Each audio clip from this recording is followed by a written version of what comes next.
Welcome back, everybody. The team at Powerstories Theatre in Tampa is taking on a big challenge. This month, they're presenting the real-life stories of 6 women who went to Vietnam during the war. It's been produced across the U.S. and abroad over the years, so the pressure is on. Expectations are set very high to deliver a production of A Piece of My Heart worthy of what the Vietnam Veterans Association has called the most enduring play on Vietnam in the nation. Joining us in the studio, taking on that challenge, 2 fearless women, Fran Powers, founder of the nonprofit Powerstories Theatre, and also Brianna Larson, who is the director of the show. Welcome, ladies. Oh, we're glad to be here. Thank you for coming in. This is so interesting, everything about this play.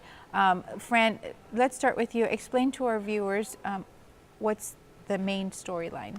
The main story is about 6 women who are nurses or an entertainer, and they decide to go to Vietnam to serve in a nursing capacity or entertainment capacity. And Act 1 is all about them being in Vietnam and the struggles. So they're in the jungle, they work with the wounded men, it's very traumatic. Act 2 is what their life is like when they return home. And for those of us that remember, when the men returned home and the women returned home to the United States, it wasn't very nice. That, we were not very kind to our soldiers and our women. So Act 2 is about that and how they dealt with it. And so when you were looking at this material, this is something that you've dreamed of bringing to the Tampa Bay area for quite some time. Oh, it's perfect, because I remember living in those days in high school, and it fits our mission, Lisette. It is true stories, it's opening minds and hearts, it's historic. Teaching. It's teaching moments, it's very historic. I'm so excited, and the pressure is on. I mean, it's really incredible when you do a search on Google and you see all the different places that this has been.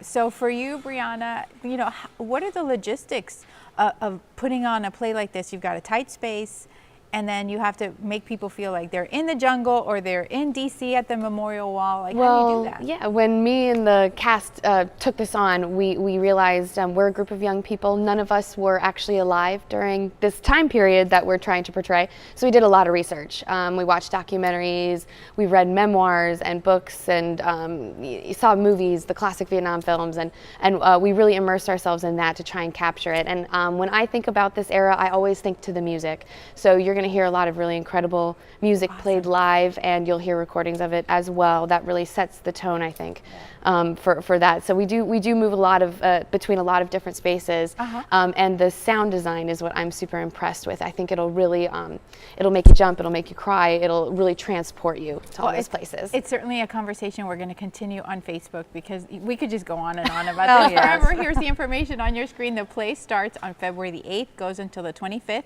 Of course, this is happening at Powerstories Theatre. Close.